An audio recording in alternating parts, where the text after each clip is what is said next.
لله نحمده ونستعينه ونستغفره ونعوذ بالله من شرور أنفسنا ومن سيئات أعمالنا من يهده الله فلا مضل له ومن يضلل فلا هادي له أشهد أن لا إله إلا الله وحده لا شريك له وأشهد أن محمدا عبده ورسوله اللهم صل وسلم وبارك على نبيك ورسولك محمد وعلى آله وأزواجه وذرياته ومن تبعهم بإحسان إلى يوم الدين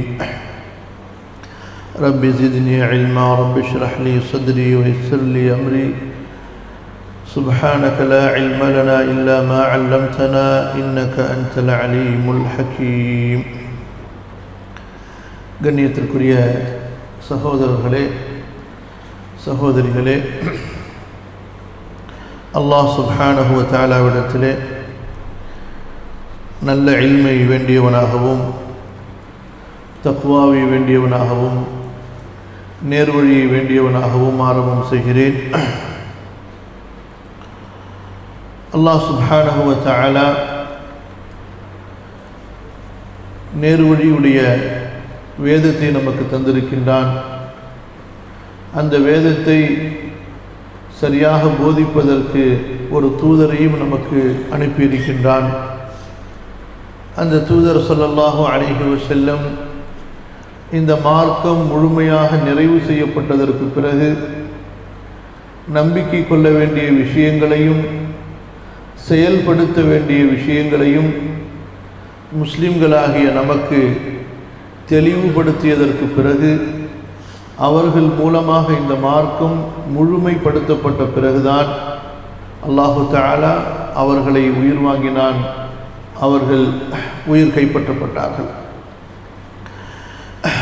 ஆகவே கண்ணியத்திற்குரியவர்களே, இந்த மார்க்கம் என்பது ரசூலுல்லாஹி ஸல்லல்லாஹு அலைஹி வஸல்லம் அவர்களுடைய காலத்தில் எது மார்க்கமாக இருந்ததோ அதுதான் மார்க்கம்.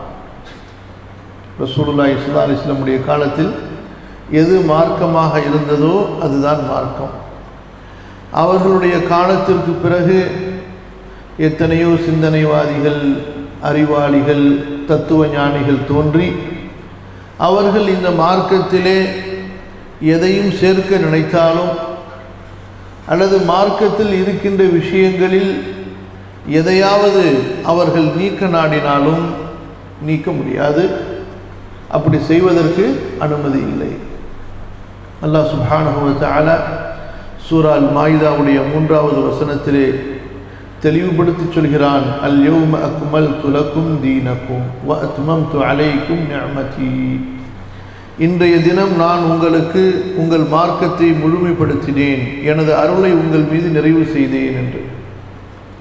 அப்போ ஆகவே கண்ணியத்திற்குரியவர்களே, நமக்கு பாதுகாப்பு எதில் இருக்கிறது என்றால், நம்முடைய பாதுகாப்பு எதில் இருக்கிறது என்றால், எப்படி அல்லாஹுடைய தூதரும் அந்த தூதருடைய தோழர்களும் நம்பிக்கை கொண்டார்களோ அதன் அடிப்படையில் நம்பிக்கை கொள்வதில்தான் நமக்கு பாதுகாப்பு இருக்கிறது.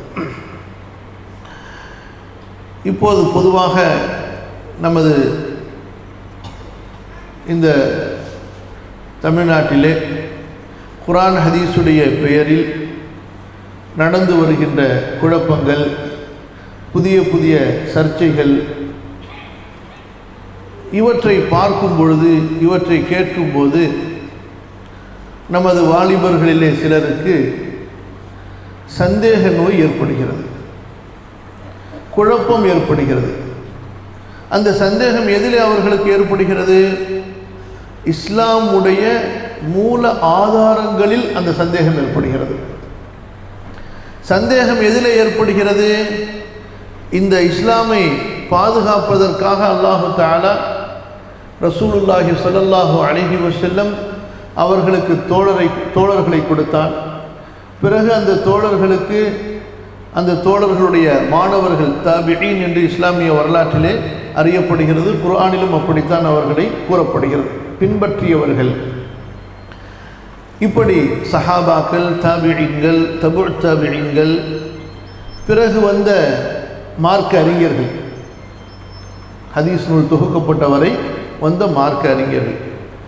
ஒட்டுமொத்தமாக இந்த ஒரு மூத்த சமுதாயத்தின் மீதே சந்தேகம் ஏற்படக்கூடிய அளவிற்கு இவர்கள் மார்க்கத்தை சரியாக புரியவில்லை, மார்க்கத்தை சரியாக ஆராயவில்லை, ஹதீஸுகளை தொகுப்பதில் ஒன்று சேர்ப்பதில் சரியாக கவனம் செலுத்தவில்லை, ஹதீஸுகள் மிக சஹீஹானவை என்று மிக சிரமத்தோடு ஒன்று சேர்க்கப்பட்ட தொகுப்புகளிலும் குழப்பங்கள் குளறுபடிகள் நடந்திருக்கின்றன என்றெல்லாம்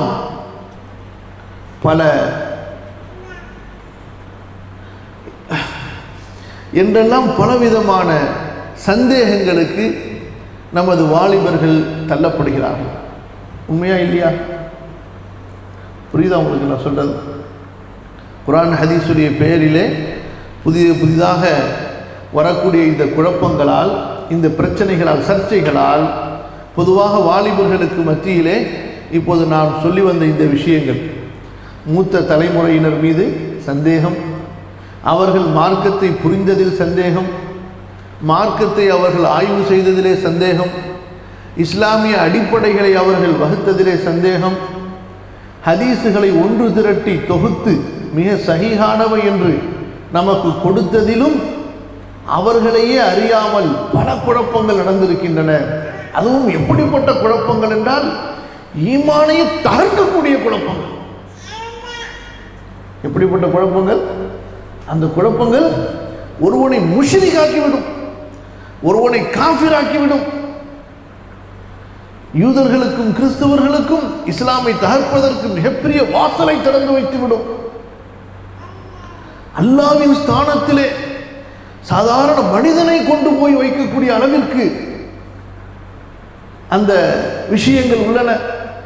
இவற்றை எல்லாம் சரியாக ஆராயாமல், ஆராய்ச்சி செய்யாமல், படிக்காமல், குர்ஆனோடு ஹதீஸுகளை ஒப்பிட்டு பார்க்காமல் சேர்த்து விட்டார்கள்.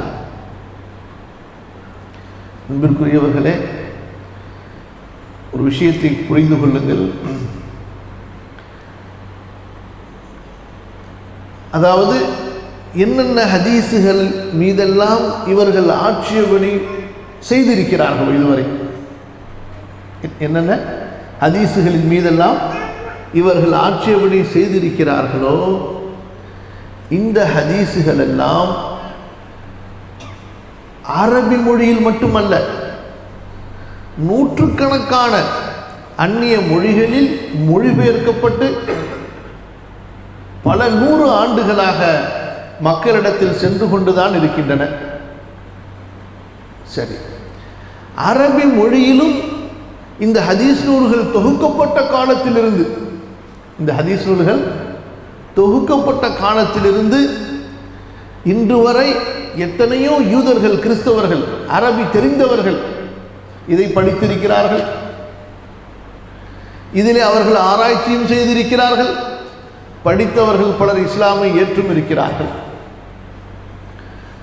அவர்களெல்லாம் இவர்கள் சொல்வது போன்று உண்மையில் இந்த ஹதீஸுகள் எல்லாம் இஸ்லாமிய மார்க்கத்திற்கு ஒருவர் வருவதை தடை செய்துவிடும், ஒருவர் இஸ்லாமிய மார்க்கத்தை தகர்ப்பதற்கு தடை செய்துவிடும், குர்ஆனிலே சந்தேகத்தை ஏற்படுத்திவிடும் என்றெல்லாம் இவர்கள் சொல்வது போன்று உண்மையாக இருக்குமானால் என்ன நடந்திருக்க வேண்டும்?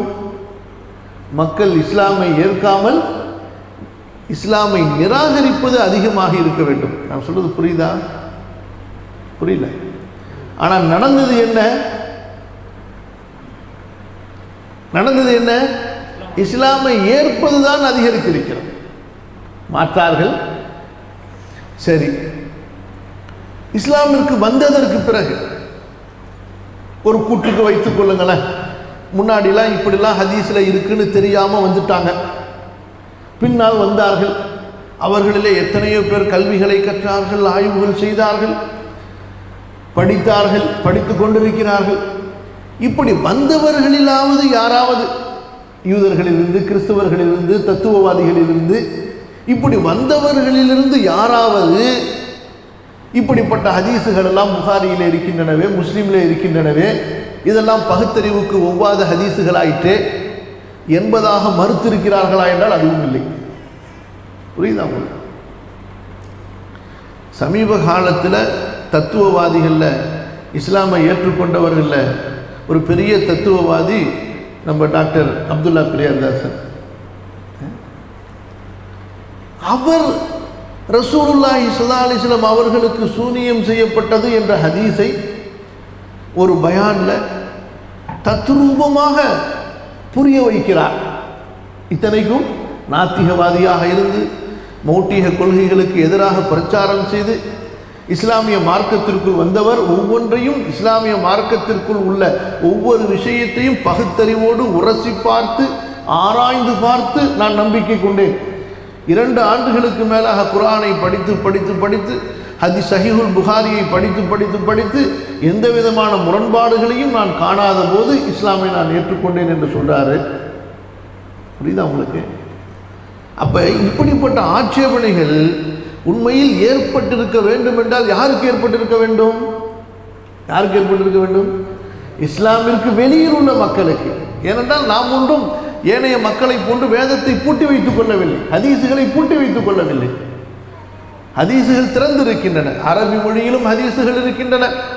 அதுபோன்று அரபி மொழியிலிருந்து மொழிபெயர்க்கப்பட்டு நூற்றுக்கணக்கான மொழிகளிலே ஹதீஸுகள் கிடைக்கின்றன. அப்படி ஹதீஸுகளை படித்த வரையில் எந்த காஃபிராவது இப்படி ஹதீஸுகளின் மீது ஆட்சேபனை செய்திருக்கிறார்களா? இவற்றை இஸ்லாமின் மீது விமர்சனம் செய்வதற்கு துணையாக எடுத்துக்கொண்டிருக்கிறார்களா? இவற்றை காரணம் கூறி இஸ்லாமிய மார்க்கத்திலிருந்து விலகி இருக்கிறார்களா? அல்லது இஸ்லாமிற்கு வந்தவர்கள் இதில் விமர்சனம் செய்திருக்கிறார்களா என்றால் நமக்கு வரலாற்றிலே எங்கும் அப்படி காண கிடைப்பதில்லை. புரியுதா உங்களுக்கு?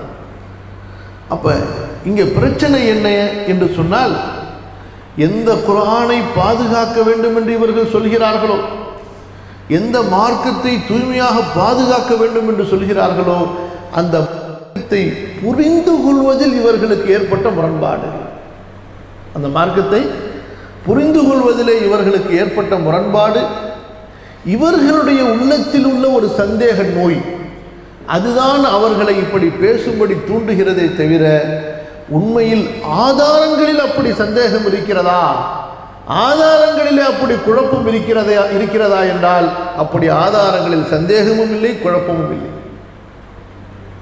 அப்படி குழப்பம் சந்தேகம் இருந்திருக்குமே ஆனால் இவர்களை விட மிகப்பெரிய சிந்தனைவாதிகளான, இவர்களை விட மிகப்பெரிய தத்துவவாதிகளான இஸ்லாமிற்கு வெளியில் இருக்கக்கூடிய மக்கள் இந்த ஹதீஸுகளின் மீது விமர்சனம் செய்திருக்க வேண்டும், ஆட்சேபனை செய்திருக்க வேண்டும். அவர்கள் இதை காரணம் கூறி இஸ்லாமிற்கு வந்தவர்கள் இஸ்லாமிலிருந்து வெளியேறி இருக்க வேண்டும். ஆனால் அப்படி எதுவுமே நடக்கவில்லை. சரி சகோதரர்களே, இரண்டாவது ஒரு விஷயம், நம்முடைய அறிவு என்றால் நம்முடைய இந்த அறிவுக்கு அல்லாஹு தஆலா ஒரு எல்லையை வைத்திருக்கிறானா இல்லையா, ஒரு அளவை வைத்திருக்கிறானா இல்லையா என்றால் கண்டிப்பாக அளவை வைத்திருக்கிறான், எல்லையை வைத்திருக்கிறான். அந்த அளவு, அந்த எல்லை என்ன என்றால் கால அல்லாஹ் கால ரசூலுல்லாஹ், கால அல்லாஹ் கால ரசூலுல்லாஹ் ஸல்லல்லாஹு அலைஹி வஸல்லம். அல்லாஹ் சொல்லி இருக்கிறார், ரசூலுல்லாஹி ஸல்லல்லாஹு அலைஹி வஸல்லம் சொல்லி இருக்கிறார். அங்கே சென்றதற்கு பிறகு அந்த அறிவு நின்றுவிட வேண்டும், தஸ்லீம், ஏற்றுக்கொண்டாக வேண்டும். அதில் முரண்பாடுகளை இந்த அறிவு சிந்திக்க கூடாது, இந்த அறிவு அதில் முரண்பாடுகளை தேடக்கூடாது. அப்படி தேடினால் அது இப்லீஸுடைய அறிவாக ஆகிவிடும். இப்லீஸுக்கு அல்லாஹ் நேரடியாக கட்டளையிட்டதற்கு பிறகு கூட அல்லாஹ் எந்த விதமான ஒரு, அதாவது மலக்குடைய அல்லது ஒரு துணை இல்லாமல் நேரடியாக அல்லாஹ் இப்லீஸை பார்த்து சொன்ன கட்டளையில், இப்லீஸோடு பேசிய விஷயத்தில் இப்லீஸ் அல்லாஹ்விடத்தில் என்ன செய்தான்? அல்லாஹ்வுடைய கூற்றுக்கு தலை சாய்க்க சிரம்பணி அவன் மறந்தான். ஏன்? அவனுடைய அறிவை பொறுத்தவரை அல்லாஹ் சொன்னதை அந்த அறிவு ஏற்க மறுத்தது. உன்னுடைய கட்டளை, ஆனால் எனது அறிவு இதை ஏற்க முடியும், எனது அறிவால் இதை நான் ஏற்க முடியவில்லை. காரணம், நான் உயர்ந்தவன், அவர் தாழ்ந்தவர். உயர்ந்தவர் தாழ்ந்தவருக்கு எப்படி சஜிதா செய்ய முடியும்? அப்போ கண்ணியத்திற்குரியவர்களே, நம்முடைய அறிவுக்கு நாம் ஒரு லிமிட்டை வைக்க வேண்டும். அந்த லிமிட் எங்கே போய் முடிய வேண்டும்?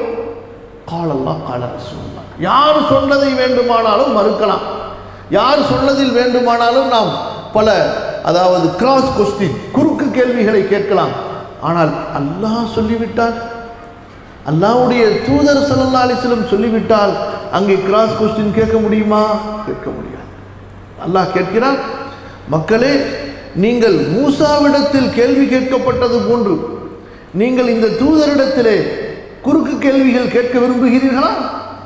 யார் ஈமானுக்கு பிறகு குஃப்ரை மாற்றிக்கொள்வாரோ அவர் நேரான வழியிலிருந்து வழி தவறி விடுவார். அப்ப ஹதீஸுகள் விஷயத்திலே சஹீஹ் என்று ஒன்று திரட்டப்பட்ட ஹதீஸுகளிலே ஒரு முஸ்லிம் சந்தேகிக்க கூடாது. அடுத்த விஷயம், ரசூலுல்லாஹி ஸல்லல்லாஹு அலைஹி வஸல்லம் அவர்களுக்கு சூனியம் செய்யப்பட்டதா இல்லையா? சூனியம் என்று ஒன்று இருக்கிறதா இல்லையா என்பதை பற்றி அந்த மக்கள், தௌஹீத் ஜமாத் என்று சொல்லக்கூடிய அந்த மக்கள், அவர்கள் மக்களுக்கு மத்தியிலே இன்று பரப்பி வருகிற பிரச்சாரம் என்னவென்றால், சூனியம் என்று ஒன்று அறவே இல்லை, சூனியம் என்று ஒன்று அறவே இல்லை, அது வெறும் ஒரு சாதாரண வித்தை தான். இரண்டாவது, ரசூலுல்லாஹி ஸல்லல்லாஹு அலைஹி வஸல்லம் அவர்களுக்கு சூனியம் செய்யப்படவில்லை. அப்படி செய்யப்பட்டதாக வரக்கூடிய ஹதீஸுகள், சஹீஹுல் புகாரியிலே உள்ள ஹதீஸுகள், சஹீஹ் முஸ்லிமிலே உள்ள ஹதீஸுகள், இன்னும் மற்ற நூல்களிலே உள்ள ஹதீஸுகள் எல்லாம் அவர்கள் சொல்கிறபடி வெறும் ஆயிஷா ரலியல்லாஹு அன்ஹா அறிவிக்கிற ஹதீஸ் மட்டும்தான். ஆயிஷாவிடத்திலிருந்து ஒருவர் அறிவிக்கிறார், அவரிடமிருந்து மற்றொருவர் அறிவிக்கிறார், அவரிடமிருந்து மற்றொருவர் அறிவிக்கிறார், இமாம் புகாரி பதிவு செய்திருக்கிறார். ஆகவே இந்த ஹதீஸ் அவர்களுடைய அந்த வாதங்களின்படி குர்ஆனுக்கு முரண்படுகிறது, நபியினுடைய அந்த தகுதியை தகர்க்கிறது. எனவே இந்த ஹதீஸ் மறுக்கப்பட வேண்டும். அதாவது இப்படி ஒரு சம்பவமே நிகழவில்லை. ஒன்று ஆயிஷா தவறாக புரிந்திருப்பார், அவர் மனிதர் தானே, அல்லது அவர் ஏதையாவது ஒன்றை சொல்ல உருவா தவறாக புரிந்திருப்பார், அல்லது அவருடைய மாணவர் தவறாக புரிந்திருப்பார், அல்லது இவர்களே அப்படி சொல்லாமல் யாராவது ஒருவர் புகாரிக்குள் நுழைத்திருப்பார். இப்படியெல்லாம் ஏதோ ஒன்று நடந்திருக்கும், ஒரு கற்பனை. அது எதுக்கு நமக்கு தேவை?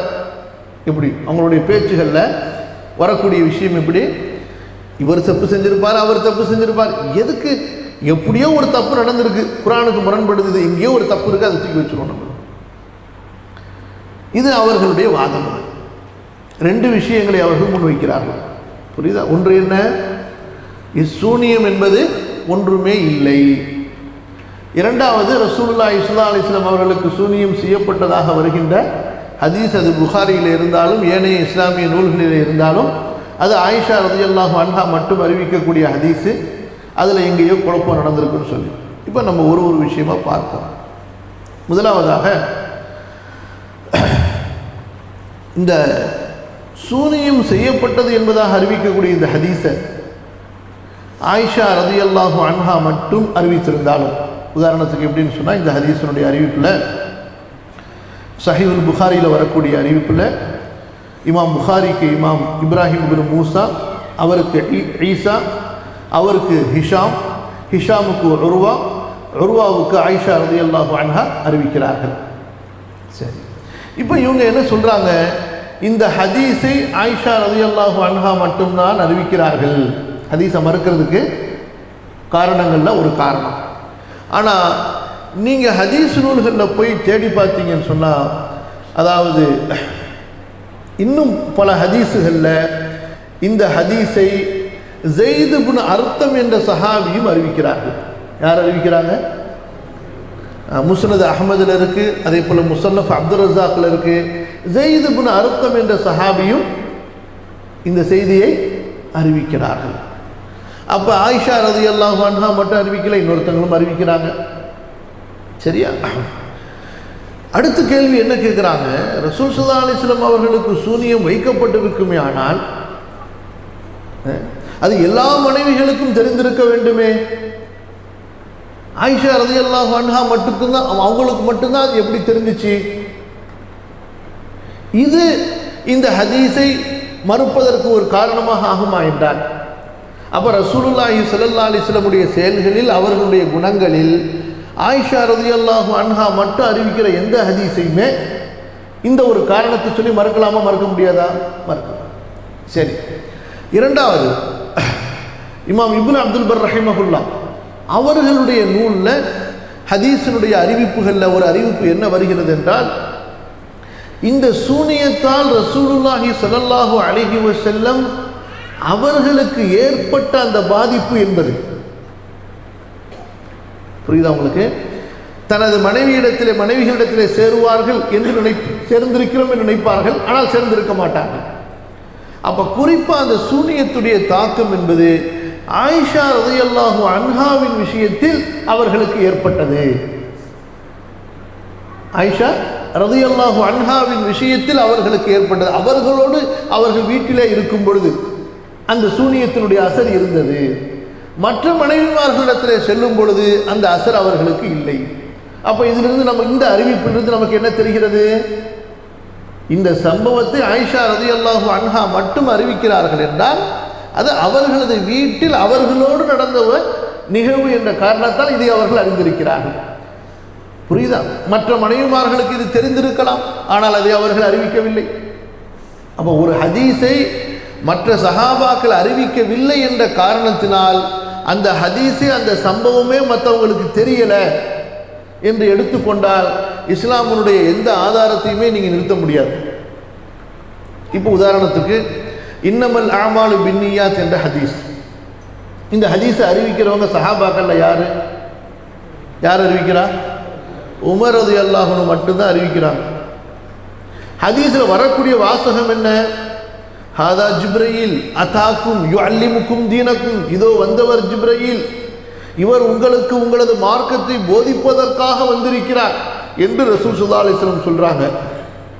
இப்போ ஒருத்தர் கேட்கிறார், என்னங்க இவ்வளவு பெரிய வேலை மனக்கட்டு அல்லாஹ் ஜிப்ரீல வானத்திலிருந்து இறக்கி அவர் ரசூல் ஸல்லல்லாஹு அலைஹி வஸல்லம் அவங்களுக்கு முன்னாடி வந்து உட்கார்ந்து இவ்வளவு விஷயங்களை கேட்கிறாரு, யாருமே இல்லையாப்பா உமரை தவிரங்க? உமர் மட்டும்தானே அறிவிக்கிறார். எந்த ஹதீஸ் கிதாபை பார்த்தாலும் உமர்னு தானே வருது. உமர்கிட்ட இருந்து ஒரு மாணவர், அவருக்கு பிறகு தானே மற்றவங்க வர்றாங்க. அப்ப அந்த இடத்துல ஜிப்ரீல் வந்திருந்தாரேனால் இப்படிப்பட்ட ஒரு முக்கியமான கேள்வி கேட்கப்பட்டிருக்குமே, ஆனால் இவ்வளவு இஸ்லாமின் அடிப்படையாகிய ஒரு செய்தி அங்கே நடந்திருக்குமே, ஆனால் அப்ப நிறைய பேர் பார்த்துருக்கணுமா இல்லையா? அபூபக்கர் எங்க போனாங்க? இப்ப மற்ற சஹாபாக்களுடைய பேரை சொல்லி அபூ ஹுரைரா எங்க போனாங்க?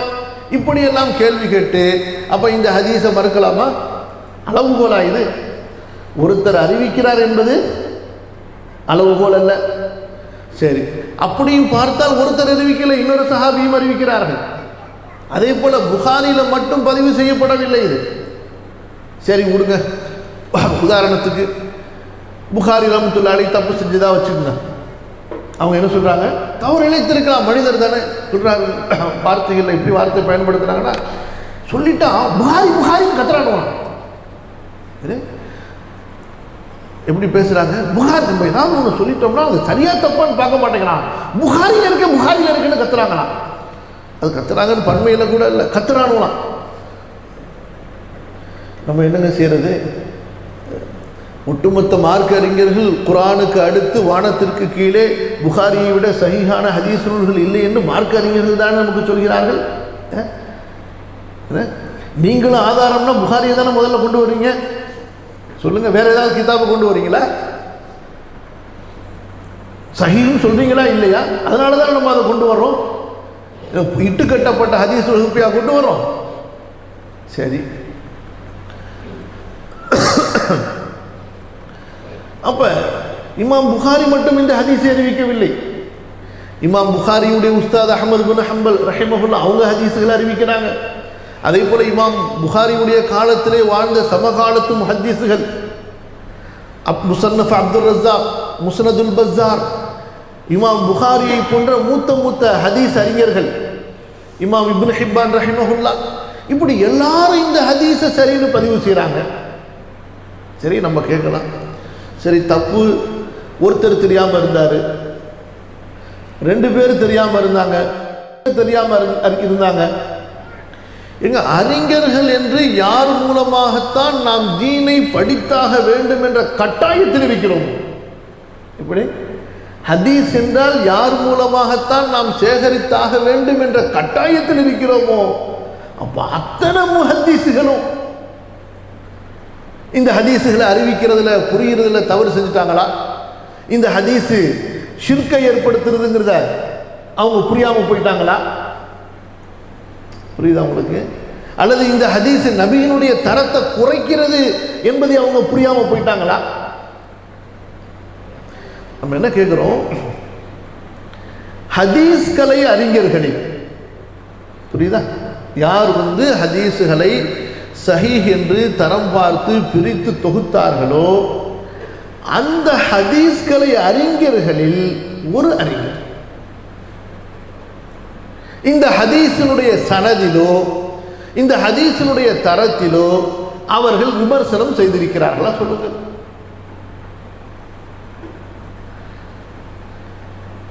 நாங்கள் ஆராய்ச்சி செஞ்சு பார்த்ததிலே, நாங்கள் ஒப்பிட்டு பார்த்ததிலே, அதாவது குர்ஆனெல்லாம் ஆராய்ச்சி செஞ்சு குர்ஆனுக்கு ஒரு கான்செப்ட் ஏற்படுத்தி வச்சிருக்கிறாங்களா? எப்படி இஸ்லாம் ஆராய்ச்சி செஞ்சு இஸ்லாம்னா இப்படித்தான் இருக்கணும்னு ஒரு அடிப்படை அவங்க ஏற்படுத்தி வச்சிருக்கிறாங்க. அந்த அடிப்படையோடு பார்க்கும்போது இது முரண்படுது. இப்படி ஒருவன் சொல்ல ஆரம்பித்தால் இதன் காரணமாக ஹதீஸுகளை மறுக்கலாம் என்ற ஒரு விதியை நீங்கள் மக்கள் கையிலே கொடுத்தால் ஒவ்வொருவரும் காலையில் எழும்போதும் மாலையிலே இரவு செல்லும் பொழுதும் ஒரு ஹதீஸை மறுத்து விட்டு செல்வார். அதான் நடக்கும். அதான் இன்று நடந்து கொண்டிருக்கிறது உங்களது கூட்டத்துக்கு மத்தியிலே. ஒவ்வொரு ஜும்மாவிலும் ஒரு ஹதீஸ். சரி, அப்ப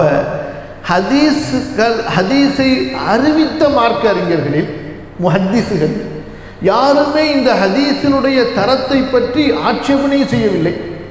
இமாம் புகாரியினுடைய காலத்தில் தாரகுத்னின்னு ஒரு பெரிய அறிஞர் இருந்தாங்க ஹதீஸ் கலையில். அவங்களுக்கு ஒரு கிதாபே இருக்குது. இமாம் புகாரி ரஹிமஹுல்லா அவங்க ஹதீஸுகளை கோர்வை செஞ்சதுக்கு பிறகு சஹீஹுல் புகாரி அவங்களும் எழுதி அவங்களுடைய மாணவர்களுக்கு எழுதி நுஸ்கா கொடுத்ததுக்கு பிறகு இமாம் தாரகுத்னி ரஹிமஹுல்லா என்பவர்கள் அவர் புகாரியினுடைய அலிஃபிலிருந்து யா வரைக்கும் ஒரு ரிசர்ச் பண்ணுறார். அவர் யார்? அவர் இமாம் புகாரியை போன்ற அவர் ஒரு அமீருல் முஃமினீன் ஃபில் ஹதீஸ். அவர் அதாவது அவர் அந்த ஹதீஸுகளை நல்லா ரிசர்ச் பண்ணிட்டு ஒரு 24 ஹதீஸுகளுடைய சனதுகளில் இமாம் புகாரி சனதுக்கு என்ன குவாலிட்டி இருக்கணும்னு முடிவு பண்ணாங்களோ, என்னுடைய ஹதீஸுடைய சனதுகளுடைய அறிவிப்பாளர்களுக்கு என்ன ஒரு குவாலிட்டி இருக்க வேண்டும் என்று சொன்னார்களோ அந்த குவாலிட்டியில் இந்த அறிவிப்பாளர்கள் வரல அப்படின்னு சொல்லி ஒரு தொகுக்கிறாங்க. புரியுதா உங்களுக்கு? சரி, அப்படி தொகுத்த அந்த 24 ஹதீஸ்லையாவது இது வருதான்னு கேட்டால் அதுவும் வரும். எப்படி உங்களுக்கு புரியுதா உங்களுக்கு? இமாம் தாரகுத்னிங்கிறவங்க சரியான சுண்டி பார்க்குறாள். எந்த அளவுக்குன்னு சொன்னால் அவருடைய வார்த்தை இருக்குது, ஹதீஸ் கலையில் யாரையுமே பார்க்க மாட்டார். இமாம் அபூ ஹனீஃபா ரஹ்மத்துல்லாஹி அவங்களும் தைஃபான ராவினை ஒதுக்கி தள்ளிட்டாப்புல. அதனால தான் ஷாஃபிகளுக்கு இமாம் தாரகுத்னினால கோவம் பிச்சுக்கிட்டு வரும். ஏன்னா இவ்வளோ பெரிய இமாமைய ஹதீஸுகள் விஷயத்தில் அவர் தைஃபினை தூக்கி வச்சுருங்க, அவர் மூலமாக வரக்கூடிய எந்த ஹதீஸுமே நாங்கள் ஏற்றுக்க முடியாதுன்றார். அவ்வளவு ஹதீஸுகளை உரசி பார்க்குறவர் அவர் சஹீஹ் புகாரிலேருந்து எத்தனை ஹதீஸ் எடுக்கிறாரு? 24 ஹதீஸை எடுக்கிறாரு. எது விஷயமா? அறிவுக்கு பொருந்தலைங்கிறதுனால கிடையாது, குர்ஆனுக்கு முரண்படுங்கிறது கிடையாது. என்ன ஒரு சனதுக்கு இமாம் புகாரி தரத்தை போட்டாங்களோ அந்த தரத்தை அடிப்படையாக வைத்து அறிவிப்பாளர்களை ஆராய்ச்சி பண்ணோம்னு சொன்னால் ஒரு 24 ஹதீஸுகளில் வரக்கூடிய அறிவிப்பாளர் அந்த தரத்தில் இல்லை என்பதாக ஆட்சேபனை செய்ய அதற்கு அந்த காலத்திலேயே வாழ்ந்த அறிஞர்கள் இல்லை, நீங்க புரிஞ்சுக்கிட்டது தப்பு. இமாம் தாரகுத்னிக்கு என்ன பதில் கொடுக்குறாங்க? நீங்க புரிஞ்சுக்கிட்டது தப்பு, இமாம் புகாரி சரியாக தான் செஞ்சிருக்கிறாங்க என்று அவர்களுக்கு விளக்கம் அளித்திருக்கிறார்கள். அந்த விளக்கத்தை இமாம் இப்னு ஹஜர் சஹீஹ் புகாரியுடைய பெரிய விளக்க உரை இருக்கு பாருங்க, ஃபத்ஹுல் பாரின்னு சொல்லுவாங்க. இந்த இருக்கு பாருங்க, மேலே பச்சை கலராக இருக்கு பார்த்தீங்களா, அதே போல் இந்த கருப்பு கலராக இருக்கு பாருங்க 3வது ரேக்கில். இதில் ரொம்ப அழகாக இப்னு ஹஜர் ரஹ்மத்துல்லாஹி அதை ஃபுல்லாக ஒரு ஹதீஸாக தாரகுத்னி எப்படி ஆட்சேபனை செய்கிறாரு, அதுக்கு உலமாக்கள் எப்படி பதில் சொல்லியிருக்கிறாங்க, ரொம்ப தெளிவாக விளக்கி எழுதியிருக்கிறாங்க. அப்போ ஹதீஸுகள் மறுக்கப்பட வேண்டும் என்றால் அதனுடைய அடிப்படை காரணம் எதுவாக இருக்க வேண்டும்? ஹதீஸ்களுடைய அறிவிப்பாளருடைய தரம், ஹதீஸ்களுடைய அறிவிப்பாளருடைய தரம்தான் அடிப்படை காரணமாக இருக்கப்பட வேண்டும். அப்ப ஹதீஸ்களுடைய தரமெல்லாம் சரி, ஹதீஸ்களுடைய தரமெல்லாம் சரி என்று சொன்னதற்கு பிறகு இந்த ஹதீஸ் நமக்கு குர்ஆனுக்கு முரண்படுகிறது அல்லது நபியினுடைய தரத்துக்கு முரண்படுகிறது என்று ஒரு மனிதன் அவருடைய தனி சிந்தனையின்படி மறுப்பாரையானால் அப்ப அவருடைய சிந்தனையில தான் பிரச்சனை இருக்கு. சரி, இப்போ நம்ம உள்ளார போவோம். முதல் விஷயம், ரசூலுல்லாஹி ஸல்லல்லாஹு அலைஹி வஸல்லம் அவர்களுக்கு சூனியம் செய்யப்பட்டது என்று சொல்லப்படக்கூடிய இந்த ஹதீஸ் அவங்க சொல்றபடி உண்மையிலேயே குர்ஆனுக்கு முரண்படுதா? சரியா? முதலாவது என்ன? சூரத்துல் ஃபுர்கான் 25வது அத்தியாயம். அப்ப அந்த 25வது அத்தியாயத்தில் காஃபிர்களை பற்றி, இறை மறுப்பாளர்களை பற்றி அல்லாஹ் சுப்ஹானஹு வ தஆலா சொல்லி காட்டும் பொழுது 7வது வசனத்தில் வகாலு மா லிஹாதர் ரசூல் யஅகுலு த்ஆம் வ யம்ஷி ஃபில் அஸ்வாக் லவ்லா உன்ஸில இலைஹி மலகுன் ஃபயகூன மஅஹு நதீரா அவ் யுல்கா இலைஹி கன்ஸுன் அவ் தகூனு லஹு ஜன்னத்துன் யஅகுலு மின்ஹா وقال الظالمون إن تتبعون إلا رجلا مسحورا انظر كيف ضربوا لك الأمثال فضلوا فلا يستطيعون سبيلا. அந்த மக்கள் சொல்கிறார்கள், இந்த தூதருக்கு என்ன ஏற்பட்டது? உணவு சாப்பிடுகிறார், கடை தெருவுக்கெல்லாம் சொல்கிறார், இவருக்கு ஒரு வானவர் இறக்கப்பட்டிருக்க வேண்டாமா? அந்த வானவர் இவரோடு சேர்ந்து மக்களை அச்சமூட்டி எச்சரிக்கை செய்பவராக இருக்க வேண்டாமா? இவருக்கு அல்லாஹ்வின் புறத்திலிருந்து ஒரு பொக்கிஷம் கொடுக்கப்பட வேண்டாமா? அல்லது இவருக்கு விசேஷமாக ஒரு தோட்டம் இருந்து இவர் அந்த தோட்டத்திலிருந்து சாப்பிட்டு கொண்டிருக்க வேண்டுமே என்றெல்லாம் கூறி அநியாயக்காரர்கள் சொல்கிறார்கள், நீங்கள் ஒரு மஸ்ஹூரான மனிதரை தவிர வேறு யாரையும் பின்பற்றவில்லை. யாரை தவிர? மஸ்ஹூரான மனிதரை தவிர வேறு யாரையும் நீங்கள் பின்பற்றவில்லை. புரியுதா? சரி, அப்போ அல்லாஹ் சொல்லி, நபியே நீங்கள் பாருங்கள், உங்களுக்கு எப்படிப்பட்ட விளக்கங்களை உதாரணங்களை எல்லாம் இவர்கள் சொல்கிறார்கள். இவர்கள் வழிகட்டு விட்டார்கள், இவர்கள் நேரான வழியை அடைய முடியாது. அப்போ இந்த இடத்துல என்ன வார்த்தை வருகிறது? ரஜுல் மஸ்ஹூர், ரஜுலம் மஸ்ஹூரா. சரியா? அதே போல சூரா பனி இஸ்ராயீல் 17வது அத்தியாயத்தில்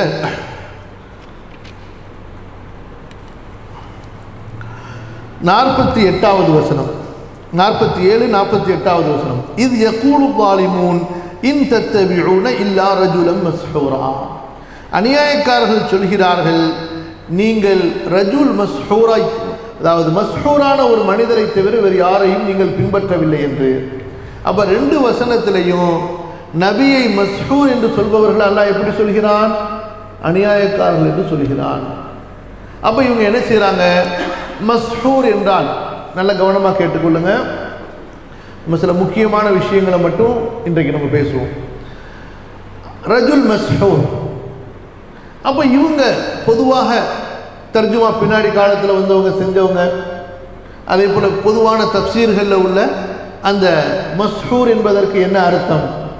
சஹரனா சூனியம் செய்தான், ரஜுல் மஸ்ஹூர் சூனியம் செய்யப்பட்ட மனிதர். அப்ப சூனியம் செய்யப்பட்ட மனிதரை தவிர வேறொருவரை நீங்கள் பின்பற்றவில்லை என்று அநியாயக்காரர்கள் சொல்கிறார்கள். அப்ப பாருங்க, யாரெல்லாம் ரசூல்லாக்கு சூனியம் செய்யப்பட்டது, ரசூல்லா சூனியம் செய்யப்பட்டவர்கள் என்று சொல்லுகிறார்களோ அவர்களையெல்லாம் அல்ல அநியாயக்காரர்கள் சொல்றோம்.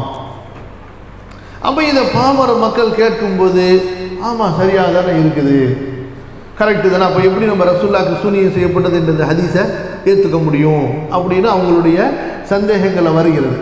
சரி, இப்போ முதல் கேள்வி என்னன்னு சொன்னால், இன்றைக்கு இவர்களுக்கு இருக்கக்கூடிய குர்ஆனின் நினைவை விட இவர்கள் குர்ஆனை மனனம் செய்திருப்பதை விட இந்த குர்ஆனை இமாம் புகாரி ரஹிமஹுல்லாஹ் மனனம் செய்து வைத்திருந்தார்களா இல்லையா? லட்சக்கணக்கான ஹதீஸை மனப்பாடம் பண்ணவங்க குர்ஆனை மனப்பாடம் பண்ணாமல் இருந்தார்களா? சரி, இமாம் புகாரியை போன்ற நூற்றுக்கணக்கான முஹத்தீஸ்கள் அவர்கள் இந்த குர்ஆனை மனனம் செய்தவர்களாக இருந்தார்களா இல்லையா? இருந்தார்கள். அப்ப அல்லாஹ்வுடைய தூதரை மஸ்ஹூர் என்று சொல்பவர்களை அல்லாஹ் அநியாயக்காரன் என்று சொல்கிறான் என்பதை அவங்க விளங்கி வச்சிருந்தாங்களா இல்லையா? அவர்கள் அப்படி விளங்கி வைத்திருந்த நிலையில்தானே ரசூலுல்லாஹ்க்கு சூனியம் செய்யப்பட்டது என்ற ஹதீஸை அவர்கள் பதிவு செய்தார்கள். அப்ப இவ்வளவு பெரிய ஒரு ஹைலைட்டான ஒரு வசனம் இது. அதுவும் சூரத்துல் ஃபுர்கான்ல இருக்கு, சூரா பனி இஸ்ராயில்ல இருக்கு. முக்கியமான அத்தியாயங்கள், முக்கியமாக ரசூலுல்லாஹை பற்றி பேசப்படக்கூடிய இடத்துல இருக்குது. இமாம் புகாரி ரஹிமஹுல்லாஹ் கிதாபு தஃப்சீர்னே தனி பாடத்தை வைத்திருக்கிறார்கள். சரியா? அதே போல இமாம் திர்மிதி இன்னும் ஹதீஸ் கலைஞருடைய அறிஞர்கள் ஹதீஸ் நூல்களில் குர்ஆனுடைய விரிவுரை என்பதற்கு தனி ஒரு பகுதியை வைத்திருக்கிறாங்க. அப்போ இப்படியெல்லாம் குர்ஆனையும் ஹதீஸுகளையும் அவர்கள் தங்களது நூல்களை பதிவு செய்து கொண்டு வரும் பொழுது இந்த ஆயத்துக்கு இந்த ஹதீஸ் முரண்படுகிறது என்பதை அவர்கள் புரியவில்லை என்று சொன்னால் இது அவர்களின் மீது ஒரு மார்க்க அறிவின் விஷயத்திலே மிகப்பெரிய ஒரு பழி, அதாவது சுமத்தப்பட முடியாத ஒரு பழி, சுமத்தப்பட முடியாத ஒரு குறை. சரியா? சரி, அடுத்தது போவோம். இந்த ரஜுல் மஸ்ஹூர், இந்த மஸ்ஹூர் என்பதற்கு ரசூலுல்லாவிடம் குர்ஆனை கற்ற சஹாபாக்கள் ஏதாவது விளக்கம் சொல்லி இருக்கிறாங்களா? சரியா? சரி, இந்த மஸ்ஹூர் என்பதற்கு அரபி மொழியில லுகாவில் டிக்ஷனரியில என்ன அர்த்தம் இருக்குது? ஏன்னா ஒரு அர்த்தத்தை வைத்து நம்ம விளையாட முடியுமா? முடியாது. அரபியில குர்ஆன்லேயே ஒரே வசனம் பல இடங்களிலே பல அர்த்தங்களிலே பயன்படுத்தப்படுகிறது. அந்த மாதிரி நூற்றுக்கணக்கான வார்த்தைகள் இருக்கின்றன. சரி, இப்ப தஃப்சீருடைய மூத்த தஃப்சீராகிய தஃப்சீர் அத்-தபரி, இமாம் தபரி ரஹிமஹுல்லாஹ் அவங்க எழுதிய, அவங்க கோர்வை செய்த தஃப்சீர் தஅவீலு மஆனில் குர்ஆன். சரி, இப்ப ஃபித்னாக்கள் குறைந்திருந்த காலம் சஹாபாக்கள் தாபீன்களுடைய காலம். அப்ப அந்த காலத்தில் இந்த வசனத்துக்கு என்ன அர்த்தம் கையாளப்பட்டது? சூனியம் செய்யப்பட்ட மனிதர் என்ற அர்த்தம் தான் அங்கே கையாளப்பட்டதா? புரியுதா? என்று பார்ப்பதற்கு அந்த மூல தஃப்சீர் அது எப்பன்னு சொன்னால் ஹிஜ்ரி 300 எழுதி முடிக்கப்பட்ட தஃப்சீர்கள். ஹிஜ்ரி 3வது நூற்றாண்டில் எழுதி முடிக்கப்பட்ட தஃப்சீர். சஹாபாக்கள் தாபிஈன்கள் தபுஉத் தாபிஈன் எப்படி புகாரி ரஹிமஹுல்லாஹ் ஹதீஸுகளை கோர்வை செய்து முடித்தார்களோ அந்த மாதிரி தஃப்சீர் சம்பந்தமாக வரக்கூடிய ஹதீஸ் அறிவிப்புகளையும் சஹாபாக்களுடைய அறிவிப்புகளையும் கோர்வை செய்தவர்கள் தான் இமாம் தபரி ரஹ்மத்துல்லாஹி அலைஹி. எப்படி ஹதீஸ்களில் இமாம் புகாரியை சுட்டி காட்டுறோம், கிராத்துன்னு வந்தால் ஹப்ஸு வர்ஷுன்னு சுட்டி காட்டுறோம், அது போன்று தஃப்சீரில் யார் சுட்டி காட்டப்படுவார்கள்? தபரி. அதாவது எப்படி சஹாபாக்கள் இப்னு அப்பாஸ், இப்னு உமர், அப்துல்லா இப்னு மஸ்ஊத் அவர்கள் சுட்டி காட்டப்படுவார்களோ, தாபிஈன்களிலே இக்ரிமா சுட்டி காட்டப்படுவார்களோ, சயீத் இப்னு ஜுபைர் சுட்டி காட்டப்படுவாரோ, ஹசன் பஸ்ரி, முஹம்மது இப்னு சீரின் சுட்டி காட்டப்படுவார்களோ, பிறகு அவர்களுடைய மாணவர்கள் அடுத்து இவங்க தான் இமாம் தபரி. அப்ப இவர்கள் என்ன செய்தார்கள்? குர்ஆனுடைய விரிவுரையாக ரசூலுல்லாவின் மூலமாகவோ சஹாபாக்களின் மூலமாகவோ வந்திருக்கக்கூடிய அத்தனை அறிவிப்புகளையும் ஒன்று சேர்த்து எழுதப்பட்டதான் தஃப்சீர் தபரி. அதுக்கு பின்னாடி வந்த எந்த முஃபஸ்ஸிரா இருந்தாலும் சரி, அறிவிப்புகளின் அடிப்படையிலே குர்ஆனுக்கு விளக்கம் சொல்வதாக இருந்தால் தஃப்சீர் தபரியிலிருந்து எடுக்காம அவரால் தஃப்சீரை செய்ய முடியாது. புரியுதா உங்களுக்கு?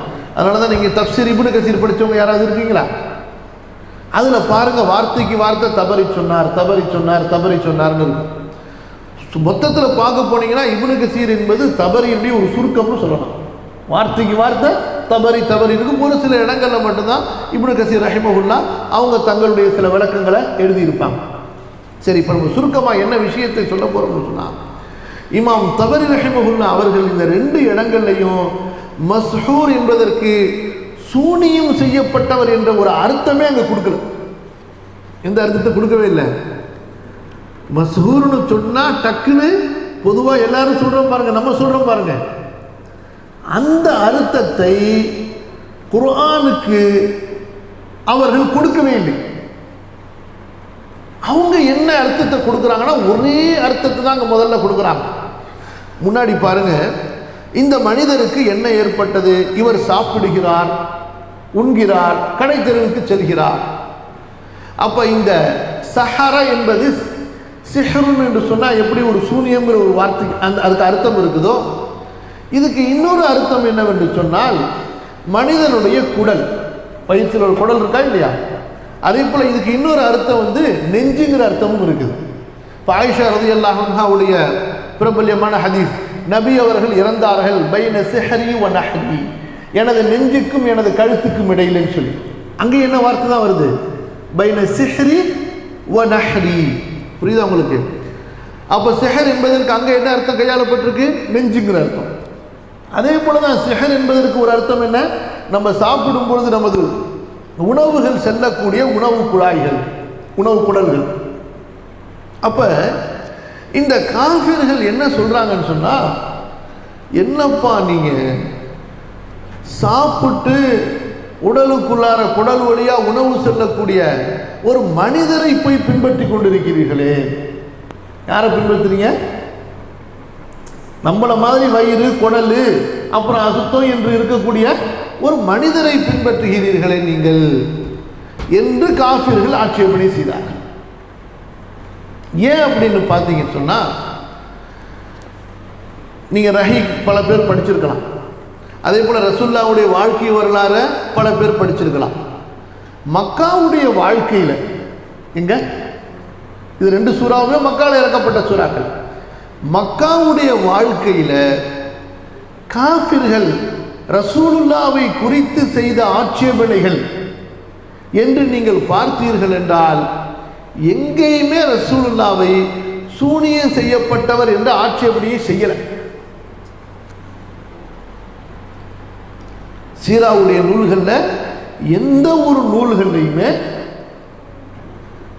காஃபிர்கள் ரசூலுல்லாவை பார்த்து அல்லது முஸ்லிம்களை பார்த்து நீங்க ஒரு சூனியம் செய்யப்பட்ட மனிதரை பின்பற்றுகிறீர்கள் என்ற வார்த்தையை அவர்கள் சொல்லவே இல்லை.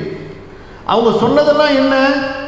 ஒன்று ஷாயிர், கவிஞர்னு சொல்லியிருக்கிறாங்க, அல்லது மஜ்னூன், பைத்தியக்காரன்னு சொல்லியிருக்கிறாங்க, அல்லது சாஹிர், என்ன அர்த்தம்? சூனியம் செய்பவர்னு தான் சொல்லியிருக்கிறாங்க. சூனியம் செய்யப்பட்டவர்னு சொல்லவே இல்லை. புரியுதா உங்களுக்கு? புரியல? இப்படி சூனியத்தால் பாதிக்கப்பட்ட மனிதர் என்று அவர்கள் சொல்லவே இல்லை. 3 விஷயங்களை சொல்கிறார்கள். ஒன்று கவிஞர், அல்லது மஜ்னூன், பைத்தியக்காரர், அல்லது சாஹிர், சூனியம் செய்பவர். இவர் ஏதோ சூனியம் செஞ்சு மகனையும் தந்தையும் பிரிச்சிடுறாரு, கணவனை மனைவியை பிரிச்சிடுறாரு, பிள்ளைகளை பிரிச்சிடுறாரு. சாஹிர், பேச்சால் மயக்கி விடுகிறார், சாஹிர் என்று தான் சொன்னார்களே தவிர மஸ்ஹூர் என்று சொல்லவில்லை. புரியுதா உங்களுக்கு? அப்ப வரலாற்றின் அடிப்படையிலும் நீங்கள் பார்த்தீர்கள் என்றால் இந்த இடத்துல மஸ்ஹூர் என்று சொல்வதற்கு சூனியம் செய்யப்பட்டவர் என்ற அர்த்தம் வைக்கிறது அங்கே நிகழ்ந்திருந்த யதார்த்தத்துக்கு மாற்றமானது. அப்ப தப்சீர் தபரில இப்னு அப்பாஸின் மூலமா, இக்ரிமாவின் மூலமாக வரக்கூடிய அறிவிப்புகள், ஏன்னா குர்ஆன் என்பது அரபி மொழியில் இறக்கப்பட்டது, அதை மிக சரியாக விளங்கியவர்கள் சஹாபாக்கள். அப்ப அவங்க இதுக்கு ஒரு அர்த்தம் தான் சொல்றாங்க. என்ன அர்த்தம் சொல்றாங்க? குடல் உள்ளவர், சாப்பிடக்கூடிய குடல் உள்ளவர். அதெல்லாம் முன்னாடி பாருங்க, மாலிஹாதர் ரசூல் யகுலு தஆம யம்ஷி ஃபில் அஸ்வாக். அதே போல பனி இஸ்ராயீல் சொல்லும் பொழுது மேல அந்த காஃபிர்களை பற்றி உண்டான விமர்சனங்களை அல்லாஹ் சொல்லிக்கொண்டே வரும் பொழுது அவங்களுக்கு என்ன, இவர் எப்படி ஒரு மனிதர் தூதராக இருக்க முடியும் என்பதை பற்றி தான் விமர்சனம் செய்து கொண்டே வர்றாங்க. அப்ப அந்த விமர்சனத்துக்கு இடையில தான் இந்த வார்த்தை வருது, இது யகூலு ஸாலிமூன இன் தத்தபிஊன இல்லா ரஜுலன் மஸ்ஹூரா. அப்ப இந்த இடத்துல மஸ்ஹூர் என்பதற்கு உணவு சாப்பிட்டு சாதாரண மனிதனை போல் குடல் இருந்து வாழக்கூடிய ஒரு மனிதர் என்ற அர்த்தம் வைக்கிறது தான் சரியாகும். அப்போ வரலாற்றின் அடிப்படையிலேயே அதான் சரியான அர்த்தம். குர்ஆனுடைய முன்பின் தொடரை பார்த்து அர்த்தம் வைக்கும் போதும் அதான் சரியான அர்த்தம். அப்ப அந்த அடிப்படையில் போயிட்டா இந்த பிரச்சனையே இல்லை. இங்கே சரியா? ஒன்று.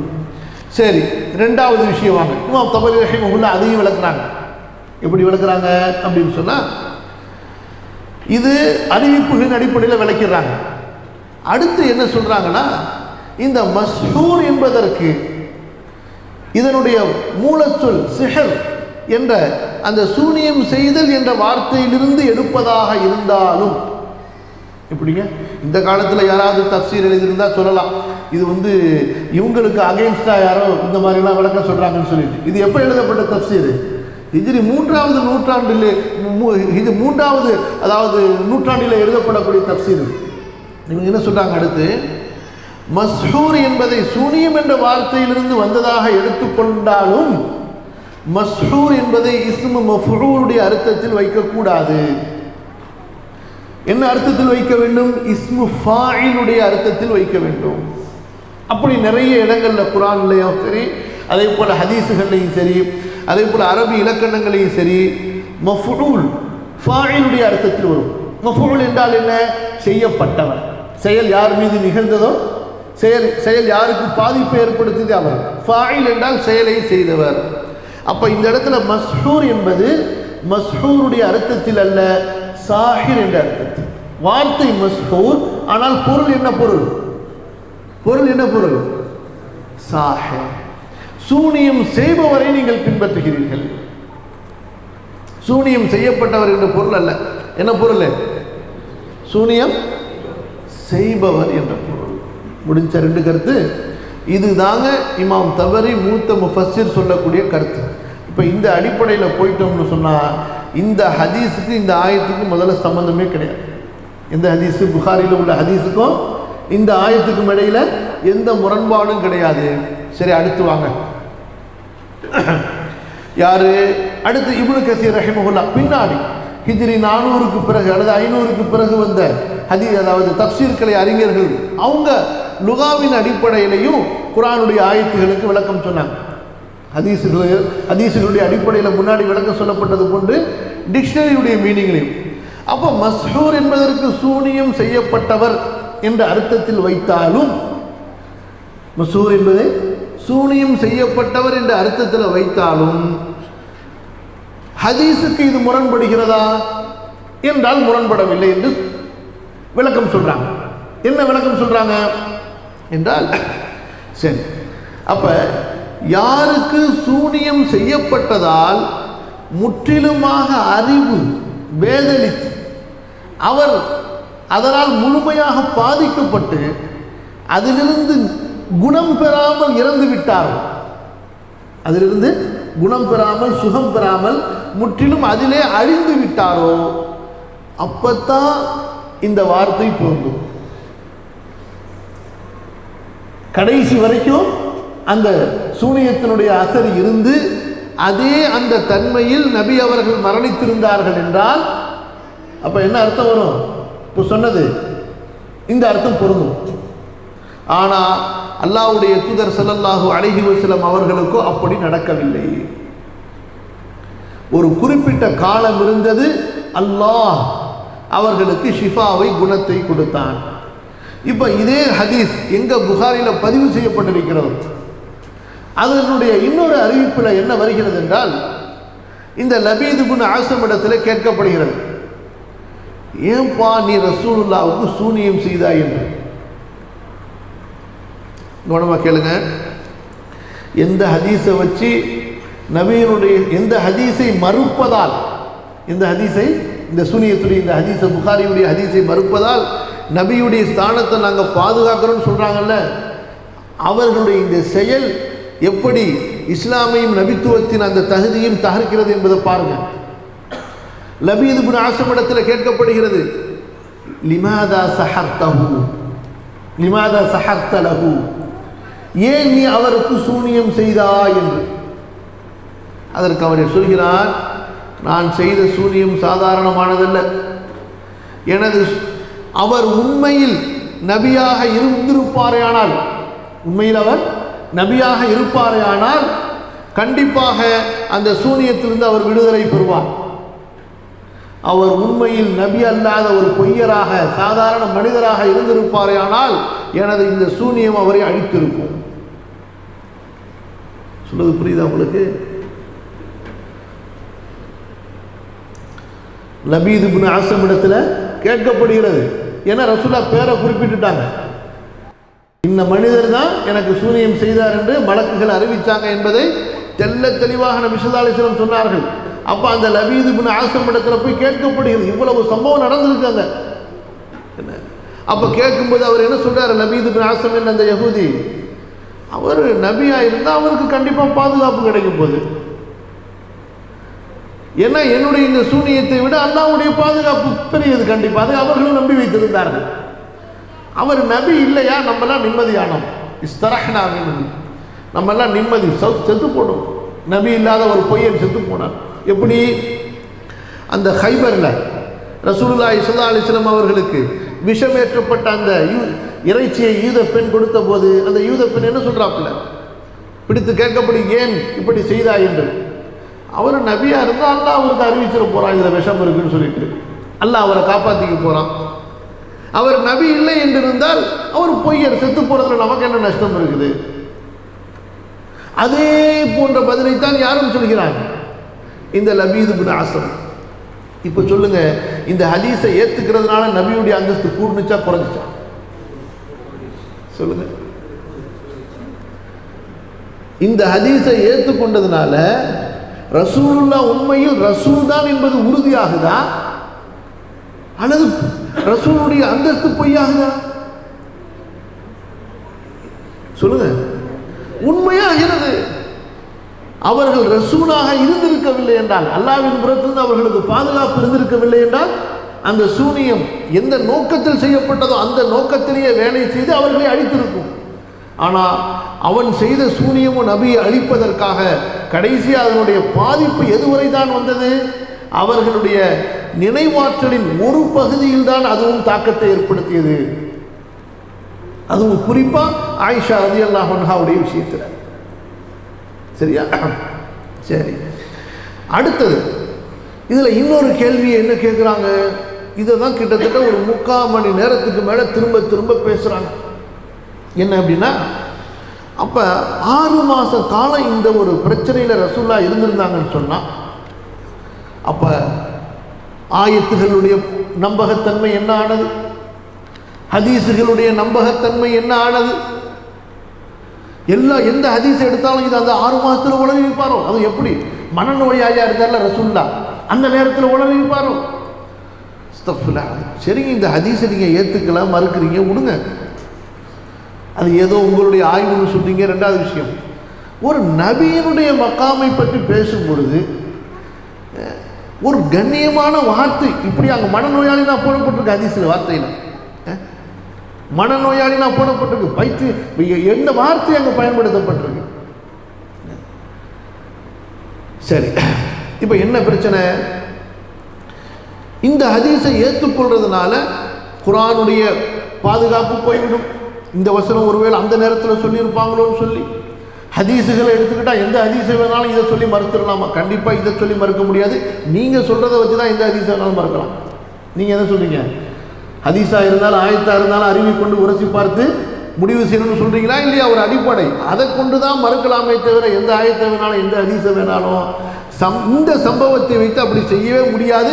அப்படி இதுவரை யாரும் செஞ்சதும் கிடையாது. ஏன்னா என்ன கேட்குறாங்க, இந்த ஒரு ஹதீஸ் போதுமாங்க, காஃபிர்கள் ஆட்சேபனை செஞ்சிருப்பாங்கல்லங்க. யாருமே ஆட்சேபனை பண்ணலையேங்க. நீங்களே சொல்றீங்க யாரும் ஆட்சேபனை பண்ணேன்னு சொல்லிட்டு. யாரும் இந்த ஹதீஸை வைத்து சொல்லியிருக்கலாம்ல அவங்க. இந்த ஹதீஸை ஒன்றை ப்ரூஃபாக வச்ச எங்க உங்க குர்ஆன் வந்து நம்பகத்தன்மை உள்ளது கிடையாதுங்க. பாருங்க, ரசூலுல்லாஹ்க்கு 6 மாதம் அவங்க பைத்தியமாக இருந்தாங்கன்னு வந்திருக்குது. அப்போ இந்த நேரத்தில் அது இறக்கப்பட்டிருக்கலாம்ல. அப்படின்னு இதுவரைக்கும் குர்ஆனை மறுப்பதற்கு என்னென்ன வாதங்களை எல்லாம் காஃபிர்கள் பேசினாங்களோ அவங்க யாருமே இந்த வாதத்தை வைக்கவே இல்லையே. நீங்க சொல்றபடி இந்த வாதம் அதுக்கு துணை போகும்னு சொன்னா அப்படி யாருமே சொல்லவே இல்லையே. ஏன்னு சொன்னா தெளிவான அறிவை கொண்டு இந்த ஹதீஸை பார்த்தோம் என்று சொன்னால் இந்த வாதத்துக்கு அந்த ஹதீஸுக்கு சம்பந்தமே கிடையாது. ஏன்? அவர்களுக்கு ஏற்பட்ட பாதிப்பை தெல்ல தெளிவா அந்த ஹதீஸ் வரையறுத்து சொல்கிறது. அதுவும் எப்படி பாருங்க, அல்லாஹ்வுடைய பாதுகாப்பை பாருங்க. மனைவியிடத்தில் சேராமல் சேர்ந்ததாக நினைப்பார்கள். நல்ல புரியுங்க, மனைவியிடத்தில் சேராமல் சேர்ந்ததாக நினைப்பார்கள். அப்படி நினைச்சிட்டு குளிச்சுட்டு போவாங்க. இப்ப இந்த ஒரு விஷயம்தான் அவர்களுக்கு ஏற்பட்ட மறதி, அவர்களுக்கு ஏற்பட்ட தாக்கம். எது? இதுதான் தாக்கம் ஏற்பட்டுச்சே தவிர ரசூலுல்லாஹி ஸல்லல்லாஹு அலைஹி வஸல்லம் அவர்கள் வாழ்நாளில் அவர்கள் தொழ வைத்த போது, வாழ்நாளில் அவர்கள் தொழ வைத்த போது அவர்களுக்கு தொழுகையில் ஏற்பட்ட மறதி என்று, அவர்களுக்கு தொழுகையில் ஏற்பட்ட மறதி என்று ஒரே ஒரு ஹதீஸ் தாங்க பதிவு செய்யப்பட்டிருக்கு. ரசூலுல்லாஹ் ஒரு நாள் லுஹர் தொழுகையை 4க்கு பதிலாக 2ன்னு தொழு வச்சுட்டு வந்துட்டாங்க. தொழு வச்சுட்டு பள்ளிக்கு வெளியே வந்து நிற்கிறாங்க. அப்போ துல் எதைன் என்ற ஒரு சஹாபி, எல்லாரும் அங்கேயே உட்கார்ந்துருக்கிறாங்க. ரொம்ப நெருக்கமான சஹாபாக்கள் ரசூலுல்லாஹ்ட்ட போய் ரொம்ப ஸ்பீடாக கேள்வி கேட்க மாட்டாங்க, பயம் அமைதியாக இருப்பாங்க. இவர் கொஞ்சம் க்ளோஸான சஹாபாக்கள் ஒருத்தர், இவர் கொஞ்சம் துணிவான சஹாபாக்கள் ஒருத்தர். நேராக ரசூலுல்லாஹ்ட்ட போய் அல்லாஹ்வின் தூதரே குஸ்ரத்தி ஸலாத்து அம் நஸீத யா ரசூலல்லாஹ், அல்லாஹ்வின் தூதரே தொழுகை சுருக்கப்பட்டு விட்டதா அல்லது நீங்கள் மறந்து விட்டீர்களா அப்படின்னு கேட்குறாங்க. ரசூல் ஸல்லல்லாஹு அலைஹி வஸல்லம் சொல்கிறாங்க, குல்லு தாலிக லம் யகுன், எதுவும் அப்படி நடக்கலை, தொழுகையும் சுருக்கப்படலை, நானும் மறக்கலைங்கிறாங்க. இந்த சஹாபி சொல்கிறாங்க, லா பஅது தாலிக கத் வகஅ யா ரசூலல்லாஹ், ரெண்டுத்தில் ஒன்று கண்டிப்பாக நடந்திருக்கு அப்படின்னு சொல்லிட்டு. அப்போ நபி ஸல்லல்லாஹு அலைஹி வஸல்லம் சஹாபாக்களை திரும்பி பார்க்கிறார்கள். இவர் ஒருத்தர் சொல்றாரு, மற்றவங்க என்ன சொல்றாங்கன்னு, நாம் யா ரசூலல்லாஹ் அப்படின்னு எல்லா சஹாபாக்களும் சொல்றாங்க. ரசூல் ஸல்லல்லாஹு அலைஹி வஸல்லம் திரும்ப முன்னாடி போறாங்க, 2 ரக்காயத்தை தொழுகை வைக்கிறாங்க, சரிதா சஹு செய்கிறாங்க, தவறிட்ட 2 ரக்காயத். அப்போ ரசூலுல்லாஹ்வுக்கு தொழுகையில் ஏற்பட்ட மறதி என்று தெல்ல தெளிவா இப்படி ஒரே ஒரு சம்பவம் தான் பதிவு செய்யப்பட்டிருக்கு. அப்ப இபாதாத்துகளுடைய விஷயத்திலோ ஷரியத்தின் சட்டங்களின் விஷயத்திலோ இந்த மறதி ஏற்பட்டிருக்குமே, ஆனால் அங்கே சொல்லப்பட்டிருக்குமா இல்லையா? அப்ப தெல்ல தெளிவா இந்த பாதிப்பு என்பது எதில் தான் அவர்களுக்கு தாக்கத்தை ஏற்படுத்தி என்பதும் குறிப்பிடப்பட்டுச்சு. அப்ப அதுல இருந்து அப்படியே ஏன் நீங்க கடத்திக்கிட்டே போவீங்க? எப்படி கடத்த முடியும்? புரியுதா உங்களுக்கு? சூனியம் செய்யப்பட்டது, அதனுடைய தாக்கம் என்ன, இதான் அதனுடைய தாக்கமாக இருந்தது, முடிஞ்சு போச்சு, அவ்வளவுதான்.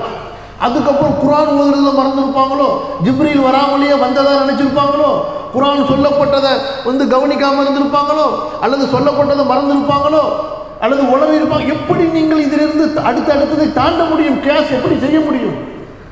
பிரச்சனை இதுதான். இந்த பிரச்சனையால் ஏற்பட்ட பாதிப்பு இதுதான், முடிஞ்சு.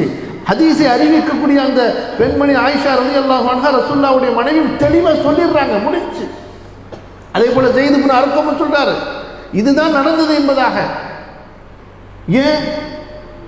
ஒரு நபியினுடைய பாதுகாப்பு என்பது முதலாக அல்லாஹ் அவர்களை பாதுகாப்பது ஷரியத்துடைய விஷயத்தில், புரியுதா?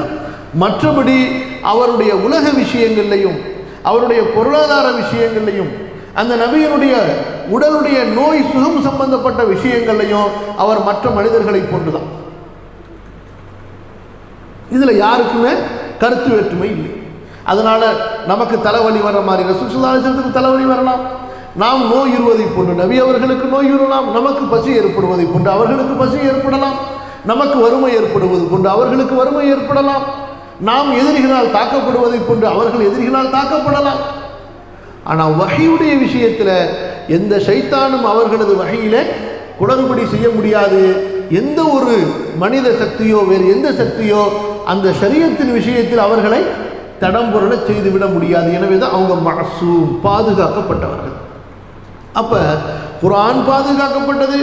அந்த குர்ஆனை இறக்கக்கூடிய அல்லாஹ் குர்ஆனை நபியின் உள்ளத்திலே பாதுகாக்கிறான் என்று முடிவு செய்யப்பட்டதுக்கு பிறகு நீங்க எப்படி இதை எடுத்துக்கொண்டு வந்து குர்ஆனுடைய விஷயத்தில் சந்தேகத்தை கிளப்ப முடியும்? உங்களை தவிர இந்த ஹதீஸை வைத்து குர்ஆனுடைய நம்பகத்தன்மையில் சந்தேகத்தை கிளப்பினவங்க யாருங்க? அதாவது இஸ்லாத்துக்கு எதிரியா இருந்து கொண்டு இஸ்லாத்துல ஹதீஸ்ல ஏதாவது ஓட்ட கிடைக்குமான்னு நோண்டி நோண்டி எடுக்கக்கூடிய யகூதி, அதுல யகூதி அல்ல, அல் உலமாவுல் முஸ்தஷ்ரிக்குன்னு சொல்லி மிகப்பெரிய இன்வெஸ்ட்மெண்ட் செய்து 150 வருஷத்துக்கு முன்னாடி தோற்றுவிக்கப்பட்ட ஒரு இயக்கம் அது, அல் இஸ்திஷ்ராக்னு சொல்லிட்டு.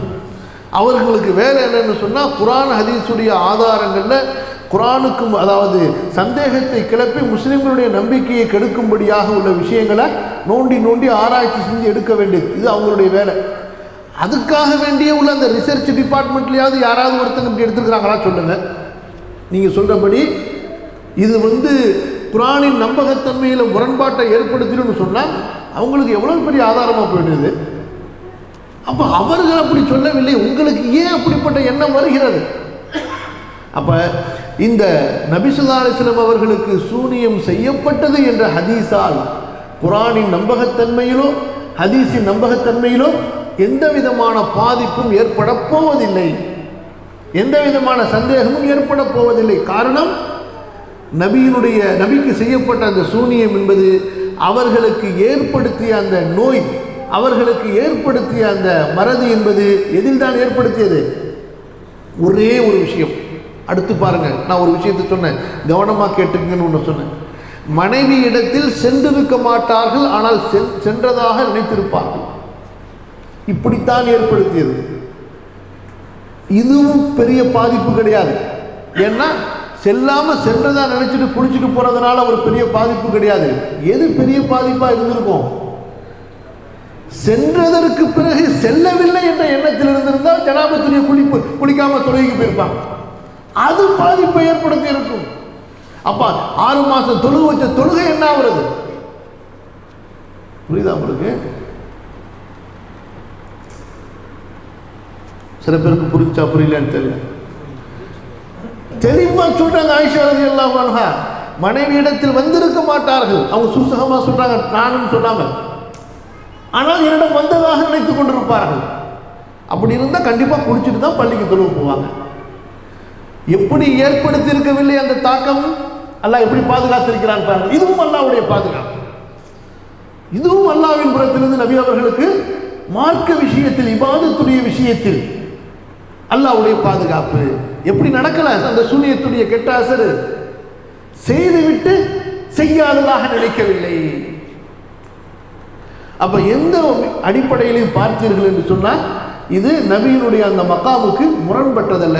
இன்னொரு விஷயம் பாருங்கள், அந்த லபீத் இப்னு ஆஸமுடைய அந்த வார்த்தையிலிருந்து அவர் என்ன சொல்கிறார்? அந்த யஹூதி என்றால், அவர் நபியா இருந்தால் அல்லாஹ் அவரை ஷிஃபா கொடுக்க போறோம். அவர் ஒரு சாதாரண மனிதராக இருந்திருந்து நபித்துவத்தை வாதிட்டு இருந்தால் அந்த பொய்யரிடம் இருந்து நாம் ராகத்து பெற்று விடலாம் என்று. அப்ப அந்த அவருடைய அந்த செய்தவர் என்று யாரை ரசூல் ஸல்லல்லாஹு அலைஹி வஸல்லம் சொன்னார்கள். அப்ப அவர் இதற்கு சொல்லக்கூடிய விளக்கத்தின் அடிப்படையிலும், அதே போல அல்லாஹு தஆலா நபியை பாதுகாப்பான் என்று அல்லாஹ் சொல்லக்கூடிய அந்த விளக்கத்தின் அடிப்படையிலும் சாதாரண மனிதர்களுக்கு ஏற்படுவதை போன்ற சோதனைகள் நபிக்கும் ஏற்படலாம். இறுதியில் வெற்றி உயர்வு யாருக்கு இருக்கும்? நபிமார்களுக்கு இருக்கும், ரசூலுல்லாஹி ஸல்லல்லாஹு அலைஹி வஸல்லம் அவர்களுக்கு இருக்கும், நுபுவத்துக்கு இருக்கும். சரியா? அப்ப அந்த அடிப்படையில் ரசூலுல்லாஹி ஸல்லல்லாஹு அலைஹி வஸல்லம் அவர்கள் அந்த சூனியத்திலிருந்து பாதுகாக்கப்பட்டார்கள். அப்ப நபித்துவத்துக்கு மேலும் உறுதியும், அவர்கள் நபி என்பது உண்மை என்பது மேலும் நிரூபணமாகிறது தவிர அதில் நமக்கு எந்த விதமான சந்தேகம் யாருக்குமே ஏற்படலை.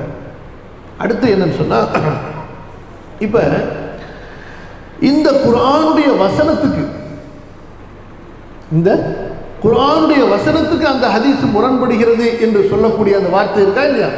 அதாவது சூனியம் செய்யப்பட்டவர் என்பது அநியாயக்காரர் என்று சொல்கிறார்கள். இப்ப இந்த வசனங்கள் இறக்கப்பட்டது இந்த 2 சூறாக்களுமே மக்காவுடைய சூறாக்கள். எங்க இறக்கப்பட்ட சூறாக்கள்? மக்காவிலே உள்ள சூறாக்கள். இப்ப இந்த லபீத் இப்னு ஆஸம் என்ற யஹூதி நபி அவர்களுக்கு சூனியம் செய்தான் என்று வரக்கூடிய அந்த சம்பவம் இது எங்க நடந்தது? எங்க நடந்தது? மதீனால நடந்தது. புரியுதுங்களா உங்களுக்கு? அப்ப மஸ்ஹூர் என்பதற்கு, சூனியம் செய்யப்பட்டவர் என்பதற்கு, சூனியம் செய்யப்பட்டவர் என்ற அந்த அர்த்தத்தையே, இஸ்மு மஃஊலுடைய அர்த்தத்தையே வைத்தாலும் மக்கால காஃபிர்கள் பேசிக்கொண்டார்கள். எப்படி? இப்படி ஒருத்தர் நபின்னு சொல்லிட்டு தன்னை பேசுறாரு, குர்ஆன் ஒன்று சொல்றாரு, இவருக்கு யாராவது ஏதாச்சும் செஞ்சிருப்பாங்களோ அல்லது ஜின்னு இவர் மேலே ஏதாவது வந்து தாக்கி இருக்குமோ, அதனால இவர் ஏதாவது இப்படி பேசுறாரோ என்று மக்காவில் பேசப்பட்ட பேச்சுக்கள் இது. இது மதீனாவில் நடந்த சம்பவத்தை தொடர்புடையது கிடையாது. சம்பவம் நடக்கிறது எங்க நடக்குது? எங்க நடக்குது? மதீனால நடக்குது. ஆயத்து இறக்கப்பட்டது எங்க இறக்கப்பட்டது? மக்கால இறக்கப்பட்டது.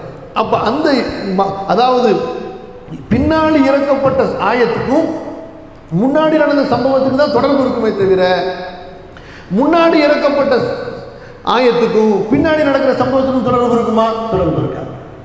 சரி, அப்ப இப்படி ஒரு கால் இப்படி வைங்க. அப்ப ஆயத்துல முன்னாடி சொல்லப்பட்டிருந்தாலும் அது பின்னாடி மதீனாவில் நடந்த சம்பவத்துக்கும் பொருந்துமா இல்லையா? பின்னாடி மதீனாவில் நடந்த சம்பவத்துக்கும் பொருந்துமா இல்லையா என்றால் சரி, பொருந்தும் என்று சொன்னாலும் எப்போ பொருந்தும் என்றால் நபி அவர்களுக்கு ஏற்பட்ட அந்த சூனியம் என்பது அவர்களுடைய வஹீயின் விஷயத்திலே, ஷரியத்தின் விஷயத்திலே ஏற்பட்டிருந்து, ஷரியத்திலே அவர்கள் உணரி இருப்பார்களே ஆனால், ஷரியத்திலே முரண்பாடை செய்திருப்பார்களே ஆனால், அதே நிலையிலேயே அவர்கள் மரணித்திருப்பார்களே ஆனால் அப்போ பொருந்தும். புரியுதா? ஆனால் அந்த மதீனாவிலே நடந்த அந்த சம்பவம் அவர்களுடைய குடும்ப வாழ்க்கையில் அவர்களுக்கு ஏற்பட்ட அந்த மறதியில் மட்டும்தான் அந்த தாக்கத்தை ஏற்படுத்தியது. அதிலும் அல்லாஹ் அவர்களுக்கு சுகத்தை கொடுத்தான். அதிலிருந்து அவர்கள் பாதுகாக்கப்பட்டு விட்டார்கள். எனவே இதற்கு பிறகும் நபியினுடைய ஷரியத்தின் விஷயத்திலே, நபியினுடைய ஷரியத்தின் விஷயத்திலே, வஹீயின் விஷயத்திலே இவர் சூனியத்தால் உணர்கிறார் என்று யார் சொல்கிறார்களோ அவங்கள தான் அநியாயக்காரன் அல்லாஹ் சொல்றான். புரியுதா இல்லையா? திரும்ப சொல்லட்டுமா? நபியினுடைய வஹீயின் விஷயத்திலே, ஷரியத்தின் விஷயத்திலே, மார்க்க விஷயத்தில் அவர் பேசுறது சூனியத்தின் தாக்கத்தால் பேசுகிறார் என்று எந்த காஃபிர்கள் சொல்கிறார்களோ அல்லது யார் சொல்கிறார்களோ அவர்களைத்தான் இங்கே அநியாயக்காரர்கள் என்று அல்லாஹ் சொல்கிறான். அப்படி நபியை வர்ணிப்பவர்களைத்தான் வகாலல் வாலிமுன இன் தத்தபிஉன இல்லா ரஜுலன் மஸ்ஹூரா என்று அல்லாஹ் சொல்கிறானே தவிர யாரை அல்ல.